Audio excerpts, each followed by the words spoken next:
Bien, buenas tardes, señorita Kelly, buenas tardes a los organizadores de este curso internacional y buenas tardes al público asistente, ¿no? El día de ayer se celebró el Día Nacional de la Enfermería, ¿no?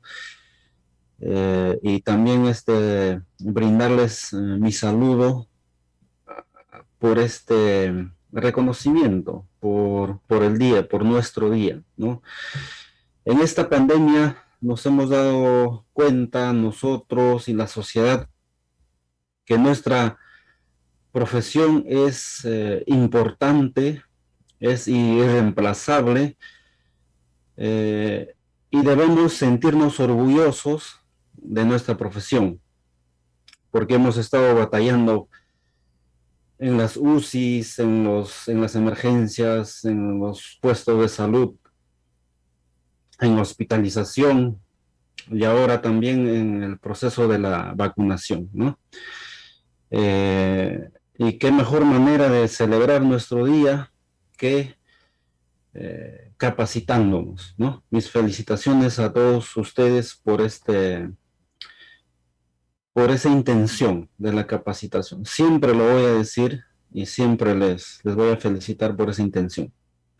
Bien, el tema que vamos a tratar ahora es acerca de la hipertensión endocraniana, los fundamentos para el monitoreo de la presión endocraniana, ¿no?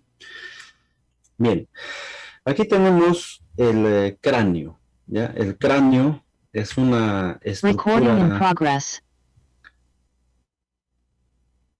es una estructura inextensible, es una estructura dura, y dentro del cráneo tenemos al encéfalo, ¿no? El encéfalo es una porción del neuroeje encerrada en la cavidad craneal. Dentro del cráneo están el cerebro propiamente dicho, el cerebelo, el tronco, los ventrículos, ¿no? La hipófisis, el hipotálamo, etcétera, ¿no? Todos ellos componen al encéfalo, ¿no? Que está dentro de la cavidad craneal. Si es que por algún motivo, por ejemplo, un traumatismo encefalocraniano, ¿no? Ocurre un sangrado y se produce un hematoma epidural, sería un volumen adicional al que ya está dentro del cráneo, ¿no? Y ustedes saben que el cerebro y todas las estructuras vivas son tejidos y el hecho de una agresión externa, el traumatismo más la formación de este hematoma epidural, se forma, hay un resultado de una respuesta inflamatoria, ¿no? Dependiendo de la gravedad, del grado del daño, la respuesta inflamatoria va a ser leve, moderada o severa, ¿no? Entonces, fíjense ustedes la imagen y el incremento de ese volumen, ¿cuál es, si existiera una salida, ¿no? Una salida de esa presión interna que se está generando adicionalmente, ¿no? A la que ya existe, ¿por dónde saldría? El único lugar es esta zona, ¿no? Que se denomina el, esta zona es el agujero magno, ¿no? El agujero magno. No hay otro lugar. Entonces, en el ejemplo de un traumatismo encefalocraniano, el paciente presenta cefalea, vómitos explosivos, somnolencia, intranquilidad, confusión, ¿no? Producto del incremento de la presión intracraneana gradualmente. Pero también se observan algunos signos como la frecuencia respiratoria irregular, respiración de Shane-Stokes. ¿Qué es eso? Eh, el paciente comienza a hiperventilar gradualmente, aumenta la frecuencia respiratoria y luego disminuye la frecuencia respiratoria hasta llegar a una hipopnea y puede llegar incluso a periodos de apnea. Entonces ustedes ven a un paciente con esas características, además tiene bradicardia y hipertensión, entonces ustedes se preguntarán, ¿no? ¿Qué es lo que está sucediendo en el encéfalo, básicamente? Y la explicación es la siguiente, ¿no? En el encéfalo tenemos una parte que se llama el tronco del encéfalo, que está formado por el telencéfalo, es la parte amarilla, el puente de Barolio, la parte verde, o también llamada protuberancia anular, y el bulbo raquídeo, la médula oblongada. En esta zona, específicamente en el puente de Barolio y el bulbo raquídeo, existen unos núcleos, que es el centro respiratorio, tanto para la inspiración como para la expiración. También en el bulbo raquídeo está el centro cardiovascular. Está el centro, el núcleo vasoconstrictor, el núcleo cardioinhibidor y el núcleo vasodilatador en el tronco del encéfalo en general, ¿no? Entonces, ¿qué sucede? ¿Por qué se presentan esa respiración de Cheyne-Stokes, una bradicardia, una hipertensión adicional a los vómitos explosivos, a la cefalea, ¿no? Producto del incremento de la presión intracraneana? Es que en esta zona del tronco del encéfalo, producto ya sea de un edema cerebral y básicamente el incremento de la presión intracraneana, va a ocurrir una suerte de isquemia, disminución del flujo en estos núcleos, y por eso se presentan la famosa triada de Cushing de la hipertensión endocraniana, que es bradipnea por la compresión de los núcleos del centro respiratorio, hipertensión y bradicardia por la compresión de los núcleos del centro cardiovascular, ¿no? Entonces, esta es una medida, es una visión general de la presión intracraneana. Entonces, vamos a detallar un poco. Entonces, ¿qué es la presión intracraneana? Es el producto de un delicado y dinámico equilibrio de los volúmenes que están contenidos en el cráneo, ¿no? Monro-Kelly. El teorema de Monro-Kelly nos dice que en el cráneo, en esa estructura inextensible, dura, existe el cerebro, la sangre y el líquido cefalorraquídeo. Estos tres componentes son los que están dentro del cráneo y debe haber un equilibrio dinámico para mantener una cierta homeostasis y un equilibrio en el volumen intracraneal y mantener una presión dentro de los valores normales, ¿no? En esta situación, todos estamos felices, ¿no? Felices y contentos. Entonces, la doctrina de Monro-Kelly nos dice que existe una relación entre el continente y el contenido. El continente es el cráneo, y el contenido es el parénquima cerebral, que constituye un 80%, el volumen sanguíneo cerebral un 10% y el volumen de líquido cefalorraquídeo un 10%, ¿no? Entonces, vamos a unir el continente con el contenido, ¿no? Unimos tejido cerebral, líquido cefalorraquídeo y sangre en uno solo. Entonces, tiene que haber un equilibrio.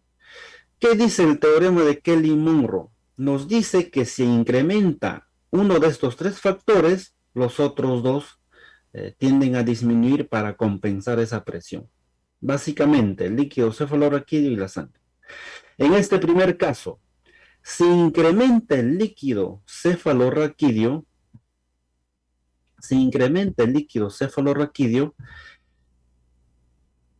va a disminuir el otro componente, que es la sangre, el volumen de sangre intracerebral, ¿no? El volumen de sangre intracerebral. ¿En qué casos aumenta el líquido cefalorraquídeo? En el caso de una hidrocefalia, por ejemplo, ¿no? Si este es normal, estos ventrículos laterales en esta tomografía de la derecha, ese es el tamaño normal. En la tomografía de la izquierda vemos que está incrementado el volumen por algún motivo, una obstrucción, ¿no? Entonces, este volumen adicional hace que aumente la presión intracraneal. En el otro caso, fíjense la imagen de la derecha. Cuando incrementa el volumen sanguíneo, ¿no? Por algún motivo, disminuye el volumen del líquido cefalorraquídeo en el encéfalo, en la cavidad craneal, ¿no? De eso nos habla Monroe y Kelly. ¿En qué casos puede aumentar el volumen sanguíneo, sobre todo venoso? ¿Ya? Sobre todo venoso, en casos de vasodilatación. ¿Y cuándo ocurre una vasodilatación? Cuando existe la hipercapnia. El CO2 en sangre es un potente vasodilatador y su incremento, el incremento del CO2 en sangre hace que exista vasodilatación. Y si hay vasodilatación, hay un incremento del volumen sanguíneo, ¿no? Hay un incremento. Entonces, para reducir el impacto del incremento del volumen sanguíneo, tiene que reducirse el líquido cefalorraquídeo. O sea, el líquido cefalorraquídeo drena. Entonces, en este caso también hay un aumento de la PIC. Para regular la presión parcial de CO2 tenemos que hablar de un término que se llama normocapnia, ¿no? Normocapnia. Cuando la presión parcial arterial, la presión parcial del CO2 en sangre arterial está entre 35 y 40 es normocapnia, ¿no? Hasta 45 algunos consideran, 35 a 45. Entonces existe, ustedes vean el vaso sanguíneo tiene un diámetro determinado. ¿Qué sucede cuando hay hipocapnia? O sea, disminución de la presión parcial de CO2 menos a 30, por debajo de 35, ¿no? De 35 milímetros de mercurio, en este caso 30, va a ocurrir vasoconstricción. Va a ocurrir vasoconstricción. ¿Y cómo se consigue hipocapnia? Hiperventilando al paciente. O sea, en la unidad de cuidados intensivos el paciente está conectado al ventilador mecánico y para conseguir hipocapnia tienes que aumentar el volumen minuto. O aumentas la frecuencia respiratoria o aumentas el volumen tiral, ¿no? Pero la hipocapnia no es buena en un paciente neurocrítico. No debemos recurrir a la hipocapnia. Hace años atrás había un término de que se llamaba la hiperventilación profiláctica. O sea, ellos hiperventilaban al paciente con la finalidad de disminuir el CO2 y consecuentemente producirle vasoconstricción en el cerebro para disminuir la PIC. Pero esto traía efectos adversos, ¿no? Y en aquellos pacientes que tenían traumatismo encefalocraneano, ya de por sí una respuesta neurológica era la vasoconstricción. Y llevarlo a una hipocapnia con la hiperventilación, acrecentabas esa vasoconstricción y una probable isquemia.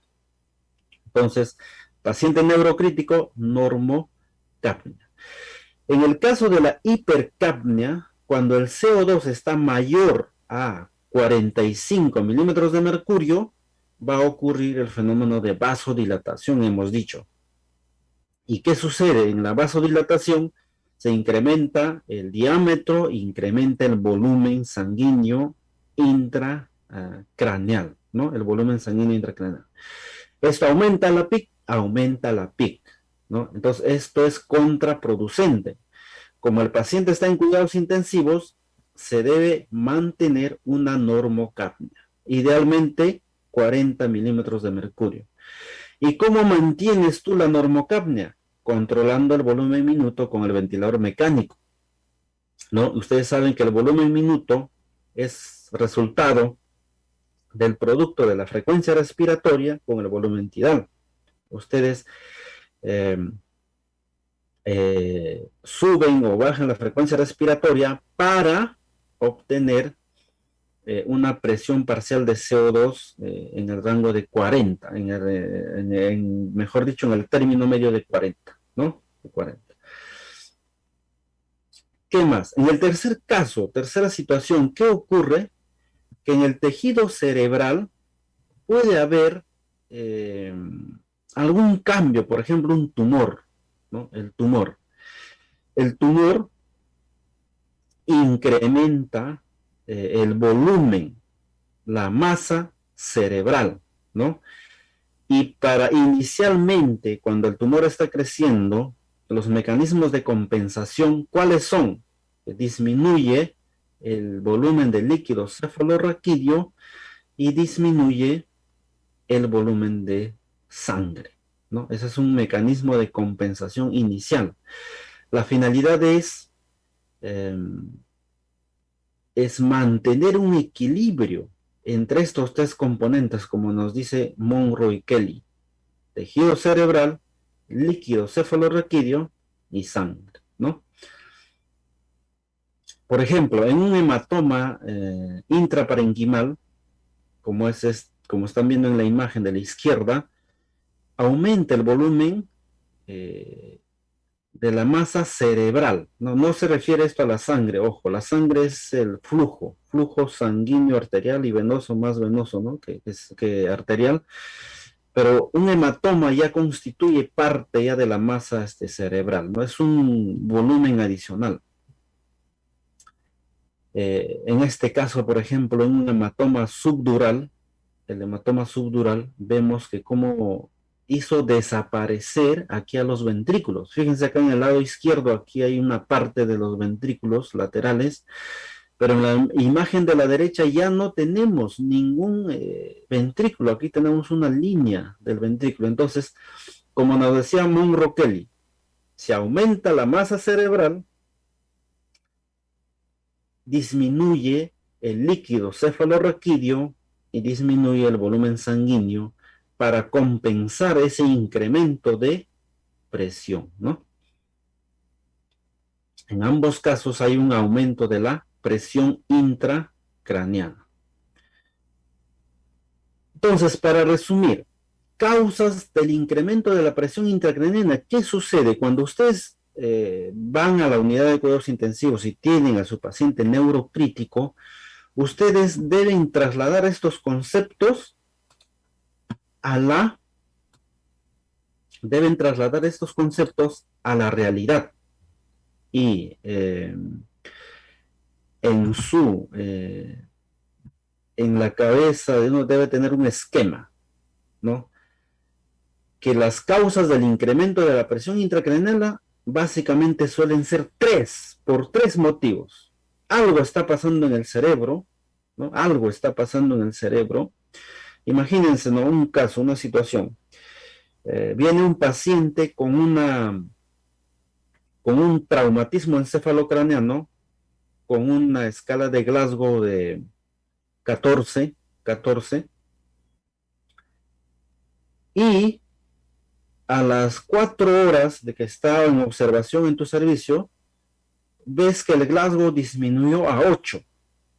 Ahí te preguntas, debes preguntarte, ¿qué está pasando en el cerebro del paciente? Porque tú ya sabes que ha sufrido un accidente.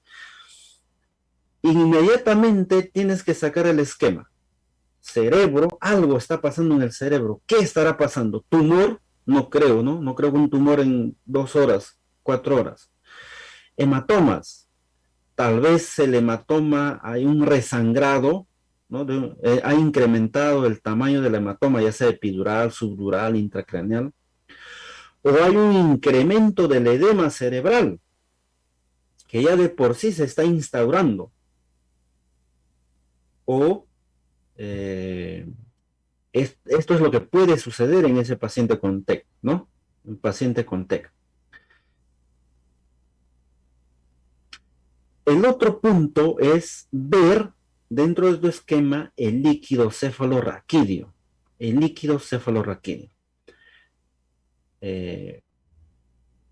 ¿Será producto del incremento del líquido cefalorraquídeo? ¿En qué caso se incrementa? En hidrocefalia. ¿Puede haber hidrocefalia? Sí puede haber hidrocefalia. Y el tercer componente es el volumen sanguíneo. Puede haber vasodilatación por incremento del CO2 o puede haber una compresión yugular. Esto se refiere a que el drenaje venoso está disminuido. ¿Por qué?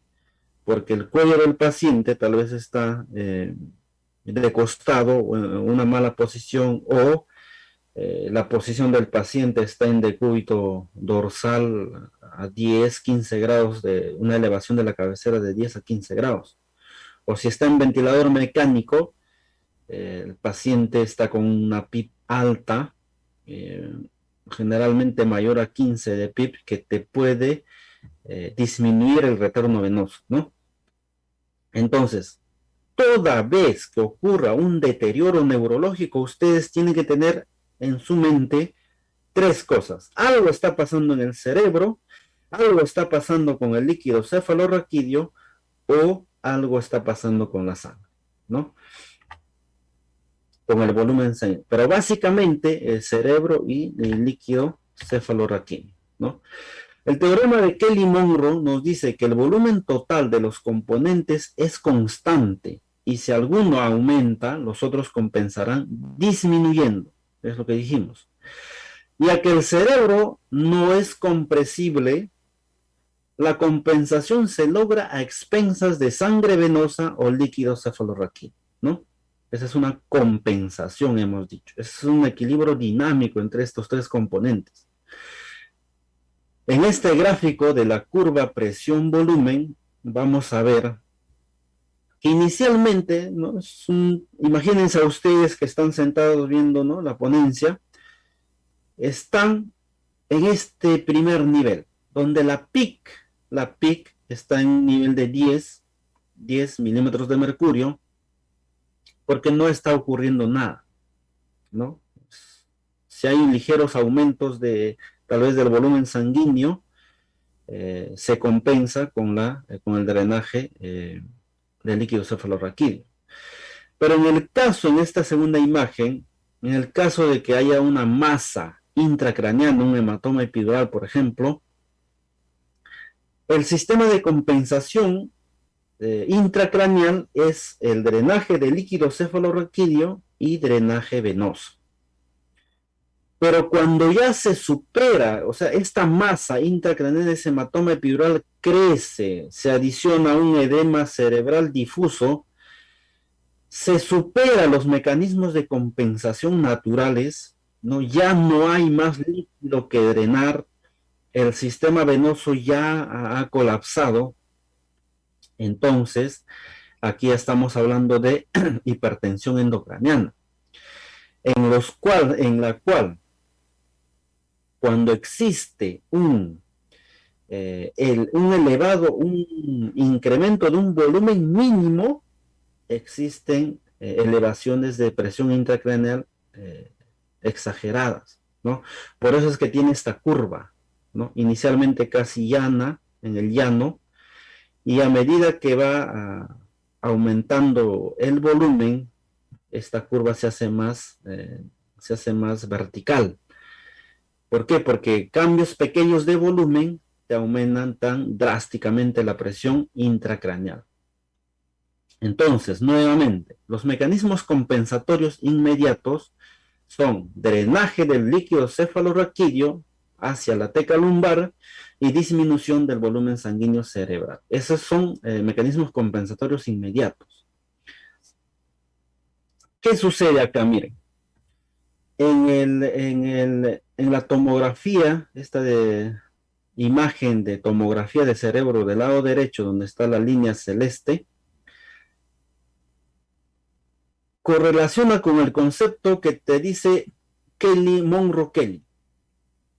El drenaje, la compensación es drenaje de líquido cefalorraquídeo. ¿Por qué? Fíjense, en el lado izquierdo están los ventrículos laterales, ¿no? Los ventrículos laterales de la parte negra, que es líquido cefalorraquídeo, y en la parte derecha donde está el hematoma epidural ya no existe ventrículos, hay una pequeña del asta posterior de los ventrículos, de un ventrículo lateral que está presente. ¿Se cumple el concepto? Sí se cumple, porque se ha drenado completamente el líquido cefalorraquídeo, ¿no? La finalidad es disminuir esa presión intracraneal. Luego del volumen sanguíneo cerebral también drena, pero no se puede visualizar aquí, ¿no? ¿Qué más se puede observar? En la tomografía de cerebro del lado izquierdo, ustedes ven estas circunvoluciones, ¿no? Cerebrales. Además de ello, tenemos unas cisternas. Las cisternas son unos espacios potenciales naturales que existen en el cerebro y que esas cisternas, primero las circunvoluciones eh, se van llenando, ¿no? En este caso de edema por producto de un edema del cerebro, de edema difuso. Ya no hay circunvoluciones. Eh, Probablemente dependiendo de la zona, las cisternas también se van llenando, esos espacios que existen se van llenando, ¿no? De tejido edematizado. Entonces, aquí ocurre un incremento de la presión intracraneal, pero va a llegar un momento en que ese sistema de compensación ya no va a ser suficiente, ¿no? Y en este caso ya hablamos ya de hipertensión endocraneal. Entonces, cuando se agotan los mecanismos de compensación, las pequeñas variaciones de volumen generan grandes cambios de presión. Aquí es tu trabajo, aquí es donde tú debes poner esos conocimientos que hemos del teorema de Kelly-Monroe. ¿Por qué? Porque esas pequeñas variaciones de volumen, ¿en qué casos? Por ejemplo, si tu paciente está haciendo una hipercapnia, un CO2 mayor, 50 milímetros de mercurio, ¿qué es lo que tienes que hacer? Aumentar la frecuencia respiratoria o el volumen tidal para aumentar el volumen minuto y consecuentemente baja la presión parcial de CO2 y bajas el volumen sanguíneo, ¿no? Y todas las medidas necesarias para disminuir la PIC que vamos a hablar más adelante, ¿no? Entonces, ¿cuál es el problema del incremento de la presión intracraneana? Que te produce herniación y te produce isquemia. Nuevamente, para fijar conocimiento, la PIC es la presión medida en el interior de la cavidad craneal, ¿no? Es el resultado de la relación dinámica entre el cráneo y su contenido.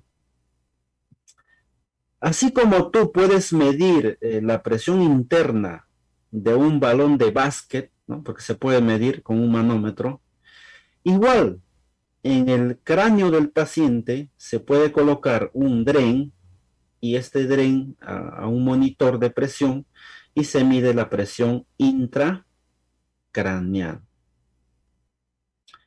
Entonces, por ejemplo, en este paciente han colocado un sistema, un drenaje, un sistema de medición de la presión intracraneana intraventricular. ¿Por qué? Porque este sistema, el dren ingresa hasta el ventrículo y se conecta a un monitor y en el monitor te da el valor de la presión. Por ejemplo, 15 en este caso. 15. Y la temperatura cerebral 36.9. Y dicho sea de paso, este sistema de medición de la presión intracraneana por el sistema ventricular es el estándar de oro, ¿no? Es el gold standard de medición de la presión intracraneana. ¿Cómo se mide la PIC? Hay varios métodos. Un catéter subdural, pueden colocar un catéter parenquimal o un catéter ventricular, que este es el estándar de oro, ¿no? Se conecta a un monitor, en este caso un monitor camino, y te mide la presión intracraneal. O en todo caso, mediante un sistema de drenaje ventricular, puedes adaptar este transductor de presión y medir y conectarlo al monitor. A ver, señorita Kelly, hay un ruido pequeño que están, a ver si verifican ese ruido, por favor. Bien, entonces, una vez que se ha conectado el transductor de presión a este sistema de drenaje, vamos a observar tres ondas características, ¿ya? Que es la P1, P2 y P3. La P1 representa la pulsación arterial, en otros libros van a encontrar que representa la presión sistólica. El P2 refleja la distensibilidad intracraneal. Entonces, ahí está la respuesta, ¿no? La respuesta de que si y hay un incremento de la presión intracraneana, ¿cuál es la onda que se va a aumentar? ¿No? Es la onda, la P2, sobre la P1 y la P3. La P3, ¿qué representa? Representa la pulsación venosa. ¿Ya? P3 representa pulsación venosa. O en otros libros van a encontrar presión diastólica.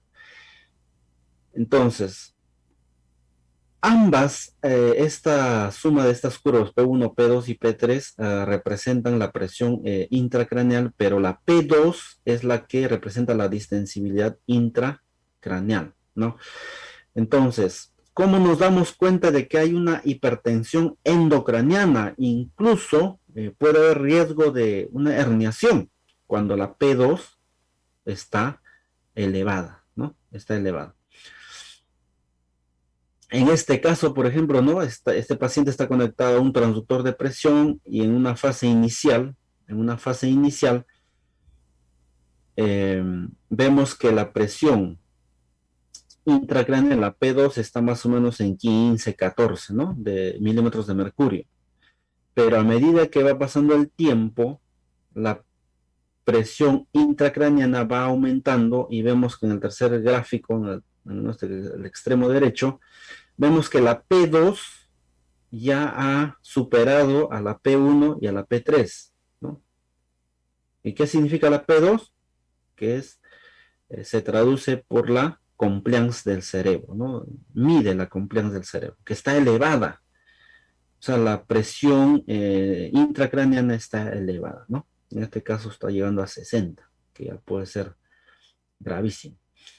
Entonces, hablemos de los valores de la presión intracraneana. La PIC normal se considera hasta 15, ¿no? El límite máximo de 15 a 20 ya están ocurriendo fenómenos de compensación. Cuando ya la PIC supera la mayor a 20 milímetros de mercurio, estamos hablando de hipertensión intracraneana, ¿no? Hipertensión intracraneana. Y es severa, es moderada cuando es mayor a 20, severa cuando es mayor a 40 milímetros de mercurio. Entonces, ¿qué es la hipertensión endocraniana? Es la elevación sostenida de la PIC por encima de 20 milímetros de mercurio. Aquí ya tienen un valor. Si ustedes tienen esa oportunidad de manejar ya sea mediante un drenaje ventricular externo, medir la PIC o mediante el monitor camino, no deben permitir que la PIC supere los 20 milímetros de mercurio. Hay varias formas de disminuir la PIC, ¿ya? Es secundaria a la pérdida de los mecanismos compensatorios o ruptura del equilibrio existente entre el cráneo y su contenido, ¿no? Ya los mecanismos compensatorios ya fueron superados. Y, como dijimos en algún momento, ese incremento de la PIC puede llevarte a esta de acá, a una hernia cerebral, ¿ya? Y para explicar hernias cerebrales vamos a tener que repasar un poco anatomía y hablar de la dura madre. La dura madre es es una membrana, es una meninge, ¿no? Es la más externa que recubre al cerebro y que está en contacto con el cráneo, ¿no? Esta es la dura madre. Yo he tenido que ingresar a sala de operaciones y ver unas craniectomías.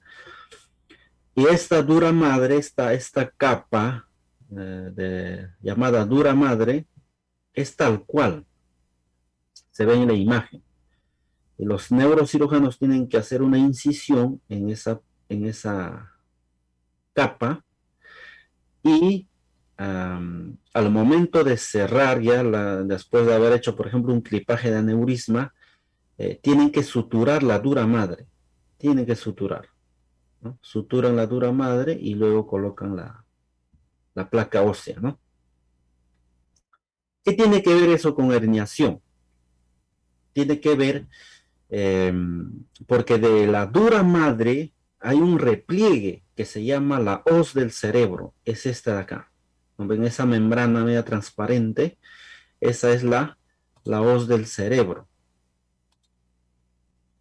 Entonces, la hoz del cerebro, vamos a ver esta de acá, ¿no? Es esta de acá. Esta es la hoz del cerebro, que parecida a una hoz, ¿no? A una hoz. Esta es la hoz del cerebro, que es un repliegue de la dura madre, ¿no? Acuérdense de la dura madre, ¿no? Es una prolongación de la dura madre, que separa al hemisferio derecho del izquierdo, ¿no? Hasta cierto punto.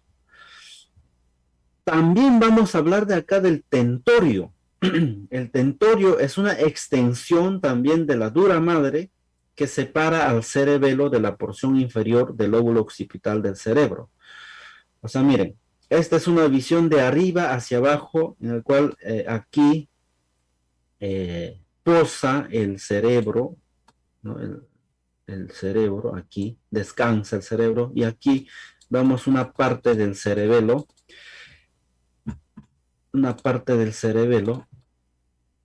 y esta, donde dice Pons, es el puente de Barolio, y yo quiero que, que fijen esta parte de acá, donde dice esta parte, perdón, aquí, ya. Entonces, este es el tentorio, ¿no? El tentorio es una prolongación de la dura madre de forma horizontal que está por encima del cerebelo, que separa al cerebelo del cerebro, en otras palabras. También se le llama tienda del cerebro, ¿no? Es como una membrana que está por encima del cerebelo y que separa cerebelo de cerebro, ¿no? Pero para que exista una comunicación del tronco del encéfalo con el cerebro, existe esta escotadura. Es como un orificio, ¿no? Es un orificio de importancia. ¿Por qué? ¿Qué es una hernia? Una hernia es la salida de un tejido, una parte de un órgano de su lugar natural. Y el lugar natural del cerebro es estar encima del tentorio. Pero cuando existe un edema cerebral difuso, incluso incremento del hematoma intracerebral y la presión intracraniana incrementa de forma severa, el cerebro, parte del cerebro, una porción llamada uncus, puede salir por esta escotadura, ¿no? Sale por esta escotadura porque está saliendo de su lugar natural y puede comprimir y comprime venas, arterias y inicialmente comprime aquí estos,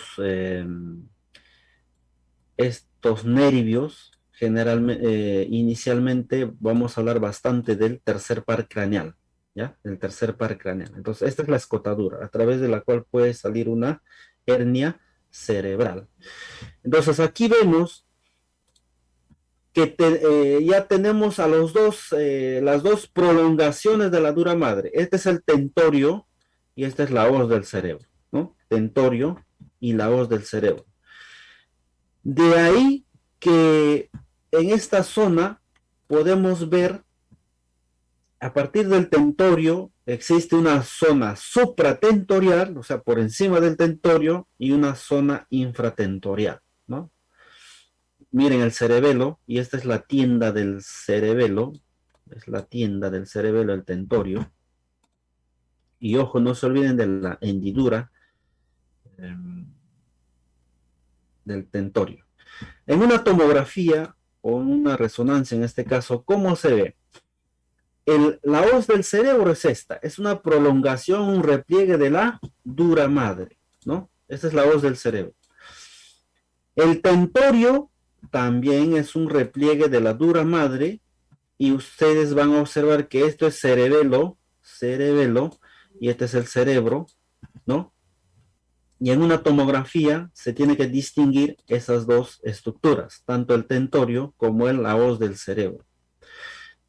Entonces, a partir de esas estructuras, existen unas hernias, ¿no? Una hernia. ¿Qué cosa es una hernia cerebral? Es desplazamiento patológico del encéfalo a través de los tabiques durales, o sea, de la dura madre, ¿no? Como consecuencia de un efecto mecánico producto de una expansión intracraneal, incremento de la PIC. Tenemos una hernia subfalcial, o sea, por debajo de la hoz del cerebro, y este es el tentorio. ¿Cómo se llamaría? Hernia transtentorial, o sea, atravesando el tentorio, la hendidura tentorial, ¿no? Entonces, el primer caso que vamos a ver es la hernia subfalcial. Es el desplazamiento del cerebro debajo de la hoz, la cual puede a su vez quedar desplazada. Esa es la hoz del cerebro. Y los médicos, ¿qué hacen para ver el pronóstico del paciente? Incluso eh, acrecentar las medidas de neuroprotección.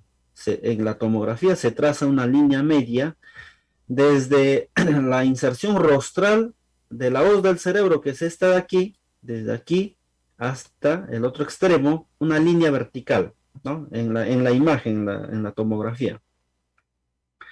A partir de esa línea se traza una línea perpendicular, o sea, un ángulo de 90 grados, hasta el septum pellucidum.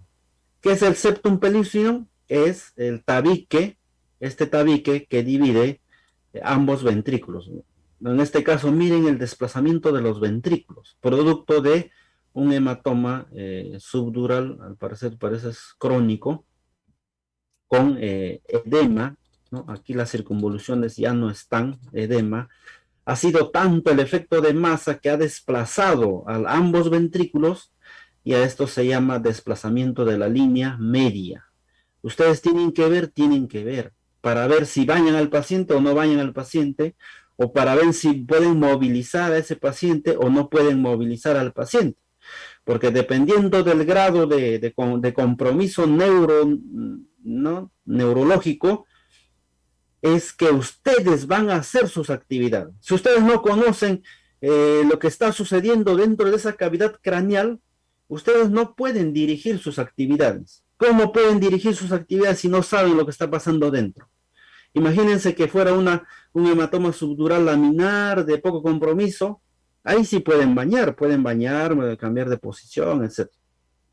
Pero si tienen en estas condiciones al paciente, ¿no? Donde la desviación de línea media es 12, ¿cuál es lo prioritario? ¿Bañar al paciente o proteger este cerebro o disminuir la presión intracraneana, evitar, ¿no? Porque acá ya está con una herniación.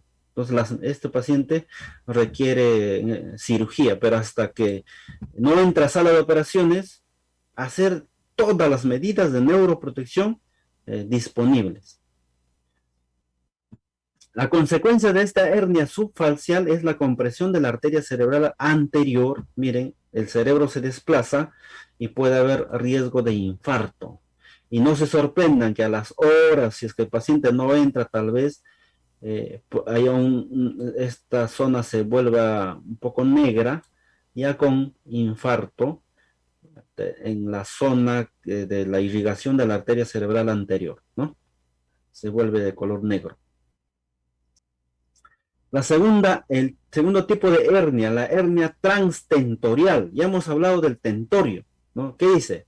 Desplazamiento del cerebro hacia abajo a través de la escotadura tentorial es la variedad más importante por su gravedad y frecuencia, ¿no? Este es un corte coronal y fíjense aquí el tentorio, este es el tentorio y aquí el tentorio ya está desplazado, ¿no? Y hay una herniación, ¿no? El cerebro, esta parte del mesencéfalo ha descendido, ¿no? Ha descendido.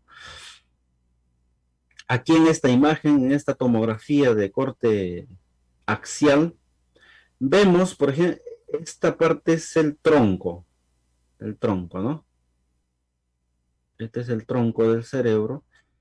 Y la parte negra voy a pintar de color celeste. Esta parte es de color celeste. Estas son las cisternas peritroncales, ¿ya? Estos son espacios virtuales, son espacios potenciales. Naturalmente deben estar esos espacios. ¿Qué sucede si es que no están esos espacios? Significa que hay un edema que está, el cerebro se ha edematizado tanto que ha desaparecido esas cisternas, ¿no? Pero en este caso, vamos a ver que en la cisterna, esta zona de color celeste, esta es una herniación, porque esto no debe estar, una herniación, ¿no? Parte del cerebro ha atravesado la escotadura tentorial y hay una parte del cerebro que se llama uncus, ¿no? La base del cerebro, que ha salido de su lugar y está aquí, es una hernia. Entonces nuestra intervención es evitar esas o tal vez mitigar el daño, ¿no? Es mitigar el daño. Esta es una herniación transtentorial también. Y clínicamente, ¿cómo lo podemos ver? El uncus, aquí, el uncus ha salido, ¿no? Debajo del tentorio. Y clínicamente, ¿cómo nos damos cuenta que un paciente está haciendo tal vez hay un edema generalizado que está comprimiendo, que está descendiendo hacia la parte infratentorial? Clínicamente se puede ver. Imagínense ustedes un paciente neurocrítico en la unidad del paciente que está sedado, ¿no? El paciente sedado está en la posición de la angulación de la cama 45 grados, paciente con un RAS menos 5, pero de pronto ustedes quieren saber clínicamente cómo puedo saber qué está pasando internamente, si hay una hipertensión endocraniana severa o ya hay una herniación. No pueden evaluar el Glasgow, tercer par craneal va a producir midriasis, ¿no? Midriasis. Este es el tercer par craneal del lado izquierdo y este es del lado derecho, y la escotadura, esta, comprime el tercer par craneal. Por ejemplo, aquí, este es el tercer par craneal y vemos que un edema cerebral está comprimiendo y el signo característico es una midriasis unilateral, o sea, es ipsolateral. Del lado que está comprimiendo el tercer par craneal, ese lado presenta midriasis. Y en suma esto se llama anisocoria, ¿no? La relación entre ambas pupilas es anisocoria del lado derecho. O sea, crece la pupila, el diámetro pupilar. Si se comprimen ambos pares craneales, ambos pares craneales, ya hay una midriasis bilateral. Hay una midriasis bilateral. Entonces, ¿qué significa? Que ya es muy tarde, ya Es tanto el edema cerebral que está comprimiendo ambos pares craneales, ese par craneal, que ya casi no se puede hacer nada. No se puede hacer nada. Este paciente ya tiene un compromiso, una hipertensión endocraniana severísima, que ya no se puede hacer mucho. El trabajo es, por eso es importante el monitoreo de pupilas, ¿no? El monitoreo pupilar cada 2 horas o cada hora, al inicio del turno es importante. ¿Qué sucede a veces? No sé si les ha ocurrido, ¿no? Ingresan al turno y ven la hoja de monitoreo, pupila 2, 2, 2, 2, desde las 7 de la mañana hasta las 7 de la noche, 2, 2, 2, 2, 2. Ustedes ingresan en la noche y evalúan la pupila, está 6, 6, a reactivas. La pupila no cambia de una hora para la otra, no se hace midiática. Hay un proceso de generación de edema, de incremento de edema, de herniación, para que llegue a ese tamaño pupilar de 6,6, pasan horas. Entonces, ¿qué significa? Que no han monitorizado las pupilas y solamente es copias 2, 2, 2, 2, 2, sin haber monitorizado las pupilas. ¿Mm? Entonces, esto es lo mismo. Y una hernia severa, una hernia mortal es la herniación amigdalar, ¿no? Que es esta de acá. Que ustedes saben que este es el agujero magno, imagínense un edema en el cerebelo y el único lugar por donde puede salir esa hernia es por el agujero magno. ¿Y qué hay en el agujero magno? ¿Qué estructuras? Está el tronco del encéfalo, ¿no? Y en el tronco, ¿qué centros están? En el centro de la respiración y está el centro cardiovascular. Y este paciente puede hacer rápidamente un paro cardíaco y paro respiratorio, ¿no? Por la afectación en esas zonas. Ahora, para terminar esta parte, hay una terapia, en cuidados intensivos nosotros trabajamos bastante con la presión arterial media, ¿no? Que se basa en la terapia de Rosner. ¿Qué dice la terapia de Rosner? Está basada en la hipótesis de que la presión de perfusión cerebral es el principal estímulo en que se fundamenta la respuesta contrarreguladora de la vasculatura cerebral. De acuerdo con este fundamento, se establece que para mantener el flujo sanguíneo cerebral adecuado, es necesario elevar la presión de perfusión cerebral. O sea, la presión de perfusión, el flujo sanguíneo cerebral no se puede medir directamente. Es imposible medir directamente. Pero la presión entonces, ¿qué herramienta tenemos? La presión de perfusión cerebral, que es una medida indirecta, que se puede aproximar, es una medida indirecta para poder medir el flujo sanguíneo cerebral. Entonces, lo que nosotros podemos medir es la presión de perfusión cerebral. La presión de perfusión cerebral, ¿a qué es igual? A la presión arterial media menos la PIC, ¿no? ¿Y cuánto debemos mantener la presión de perfusión cerebral? Mayor a 60 en pacientes neurocríticos, mayor a 60, ¿no? El umbral para isquemia es menor a 50 milímetros de mercurio, ¿no? El objetivo es mantener una presión de perfusión cerebral mayor a 60 y podemos trabajar. Si ustedes tienen el monitor, pueden medir de alguna manera la PIC, imagínense que sea 30. Para yo mantener una presión de perfusión cerebral mayor a 60, ¿cuánto debe ser la presión arterial media? Debe ser 90, ¿no? Porque 90 menos 30 es igual a 60. Por eso es que en la indicación médica se observa, ¿no? Mantener la presión arterial media mayor a 90, por este motivo. Porque si en la mayoría de los casos no tenemos una forma de medir la PIC, porque es un método invasivo y es carísimo, entonces ya debemos hacernos la idea de que hay hipertensión endocranial. Y si está, por ejemplo, ya asumes que puede ser 30, entonces, ¿cuánto debo mantener la presión arterial media? en 90. 90 menos 30, 60, para asegurar una adecuada presión de perfusión cerebral, que es una forma indirecta de asegurar el flujo sanguíneo cerebral, ¿no? ¿Y cómo aumentamos la presión arterial media?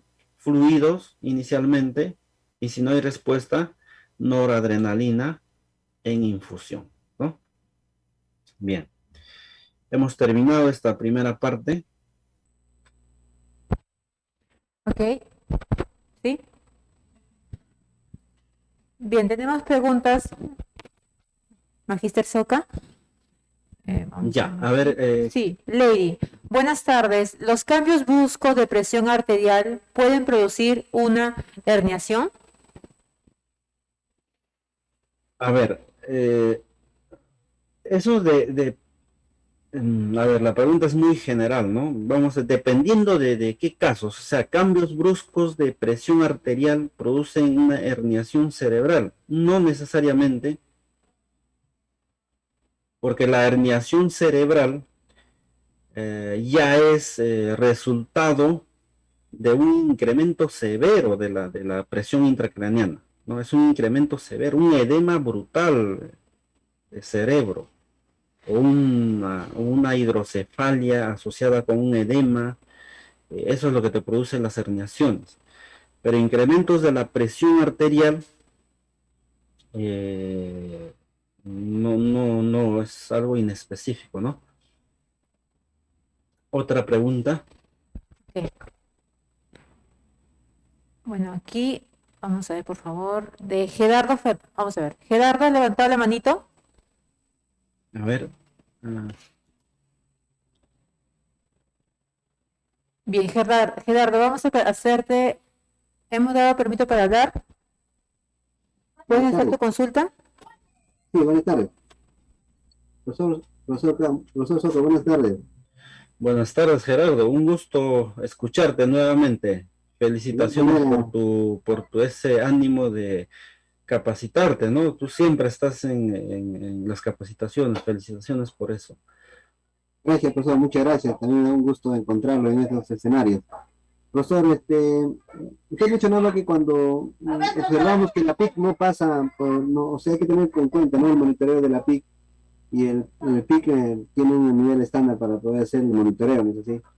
Y si ese tipo de pacientes tienen una PIC elevada, el confort, ¿cómo lo hacemos? Ya. Miren, vamos a suponer un caso, ¿no? Un paciente que el caso real, un caso real, porque generalmente no todos los pacientes por ejemplo, con traumatismo encefalocraniano o pacientes con hipertensión intracraniana tienen conectados un sistema para medir la PIC, no tienen. Entonces, aquí lo que nos va a servir bastante es la tomografía. La tomografía, por eso les dije en algún momento que deben aprender a leer tomografías, eh, no solamente, ya sea, vamos a aclarar esto, no de un modo avanzado, pero sí los factores imprescindibles, ¿no? Como lo que hemos hablado, la línea media, las circunvoluciones, las cisternas, ¿no? Sobre todo las cisternas peritroncales.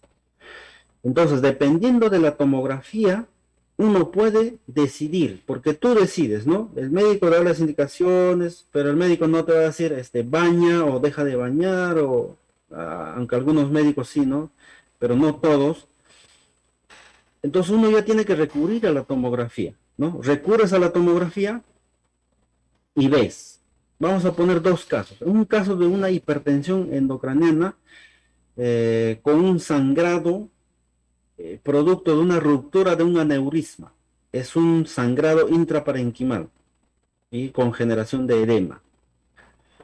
En esa situación, y es un paciente agudo, que es el primer día de ingreso, no ingresó a la madrugada, a las 5 de la mañana. Tú ves el cuadro agudo, ves la tomografía y evaluación pupilar, en ese paciente no es necesario movilizarlo o bañarlo, menos. Uno tiene que priorizar si salvamos neuronas o dejamos limpio al paciente. Entonces, y también hay algo contraproducente, ¿no? Porque las supervisoras, supervisión de enfermería te dicen, ¿no? ¿Y por qué no lo has bañado al paciente? Entonces, tenemos que tener el sustento de por qué no se le está bañando al paciente. Lo que sí se puede hacer es un baño seco, ¿no? Estos pacientes generalmente están con la cabecera elevada, 35, 45 grados, ¿no? De la cabecera, de elevación de la cabecera, y se puede realizar un baño seco, sin necesidad de movilizar tanto al paciente. Puedes bajar un poco la cabecera, pero no tanto como para que le incremente la piel. Entonces, para hacer una movilización, dar un bolitos por ejemplo, si está haciendo fentanilo, bolitos de fentanilo, aumentar la pseudoanalgesia, ¿no? Para realizar cualquier movilización. Porque cualquier maniobra de Valsalva, que puede ser la tos, el dolor, eh, hay un incremento de la PIC. Hay un incremento de la PIC. Entonces, va a ser dependiendo de la situación del paciente, ¿no? Pero se puede realizar baños de esponja secos, sí, en la misma posición, en la misma posición. Y si ya, por ejemplo, este paciente está al tercer, cuarto día, ya ha disminuido el edema, ahí se le puede hacer un baño general, pero sin necesidad de bajar mucho la cabecera también, y asegurándose con una buena pseudoanalgesia. O sea, si tu paciente está en RAS menos 4, dale un bolito de fentanilo, midazolam, y realizas el baño rápido, adecuadamente, sin bajar la cabecera. Aspiración de secreciones, aprovechas, ¿no? Como ya le has puesto el bolo de midazolam y fentanilo, ya el paciente no va a sentir menos dolor o casi nada, ¿no? Y no se va a mover mucho. Y siempre conservar esa es la posición del paciente. El cuello recto, ¿no? Bien, otra pregunta tal Sí, vez. sí, magíster. La licenciada Suya, en la exposición anterior dijeron que los valores normales de la PPC era igual de 80 a 100, ahora es mayor de 60. Mi pregunta es, ¿cuál es el valor normal de la PPC y en cuánto se debe mantener la PAN y la PIC? Ah, ya. Aquí está.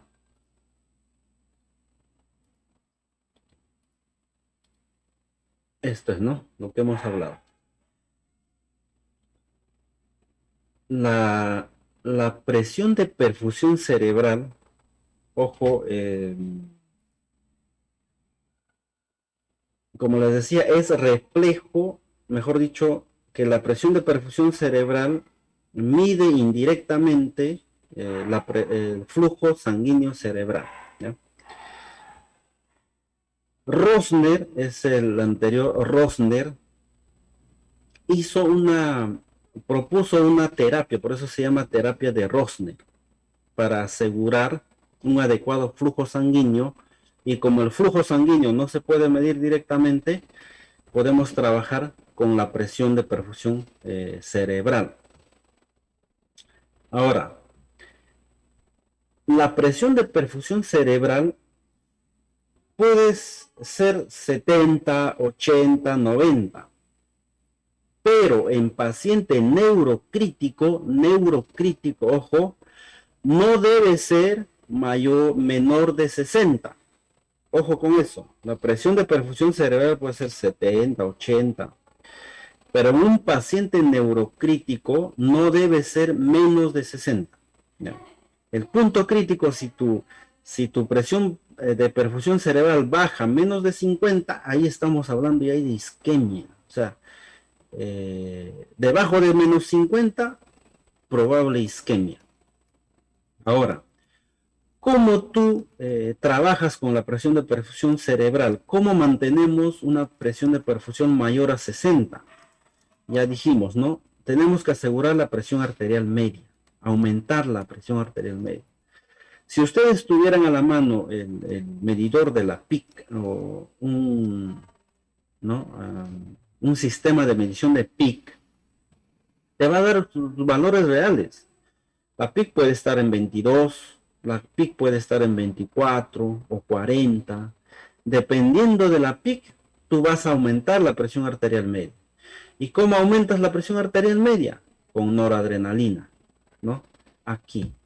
Si por ejemplo mi presión arterial media, en este caso, que la peak es 30, mi presión arterial media es 60. 60 menos 30 es 30. O sea, la presión de perfusión cerebral es 30. ¿Y qué te dice el concepto? Que si es menos de 50, y en este caso está en 30, o sea, estás en el rango de la isquemia. Tienes que administrar volumen primero. Si no responde a volumen, noradrenalina, para subir la presión arterial media y asegurar la presión de perfusión cerebral. Acuérdense que la presión arterial media es aquella presión que te mantiene la presión de perfusión tisular, ¿no? La presión de perfusión tisular, o sea, cuánto de sangre estamos brindando a un órgano, ¿no? En eso se traduce la PAN, presión de perfusión tisular. En el caso del cerebro, no debe ser menos de 60, debe ser mayor a 60. Muy bien, otra pregunta tal vez ahí. Sí, sí, magíster. A ver, aquí Ya. de Magnolia, una hidrocefalia más un tumor del tamaño de un limón en la fosa posterior, ¿qué nervios estarían más expuestos al daño? Y si se les extrae la mitad del tumor, este seguirá produciendo la hidrocefalia. ¿Qué pronóstico tendría el paciente? Ya. Miren, aquí estamos hablando de hidrocefalia, ¿no? Más un tumor del tamaño de un limón en la fosa posterior. Ya. Y si se le extrae la mitad del tumor, este seguirá produciendo la hidrocefalia. Ya. Hidrocefalia en fosa posterior, generalmente en la fosa posterior está el cerebelo, ¿no? Cerebelo, y asociado al cerebelo está el cuarto ventrículo. Y probablemente el, el tumor está comprimiendo el acueducto de Silvio, ¿no? El acueducto de Silvio para que se genere una hidrocefalia, ¿no? Una hidrocefalia. Ahora, cirugías de fosa posterior son bien delicadas, muy delicadas, porque hemos explicado, ¿no? De acuerdo a la anatomía, ahí está el tronco del cerebro, y si se produce un edema a nivel de cerebelo, un edema, un sangrado, puede ser mortal, puede ser mortal. O sea, esas cirugías son, incluso hay cirujanos que no se atreven a hacer porque eso es mortal, ¿no? Una cirugía a ese nivel es mortal. Entonces, sí, han hecho cirugías, por ejemplo, en el hospital la semana pasada dijeron una extracción de un hematoma en las zonas del cerebelo, ¿no? Una craneotomía en fosa posterior. El paciente había sangrado producto de una hipertensión arterial ya crónica, ¿no? Y producto de una emergencia hipertensiva, había sangrado el paciente y lograron extirpar el hematoma, ¿no? El hematoma. Entonces son cirugías muy delicadas. Ahora, si se extrae la mitad del tumor, acuérdense que las hidrocefalias también se producen por una oclusión en cualquier parte del sistema ventricular. El acueducto de Silvio, el agujero de Lutska-Mayendi, cualquier coágulo, parásito, un tumor que ocluya esas zonas puede producir hidrocefalia. Entonces, en relación a este tema, justo nos está dando el pase para hablar justamente de hidrocefalia. Vamos a hablar de hidrocefalia y a ver si en la siguiente ponencia logramos responder esa pregunta, ¿no? Muy bien. Entonces,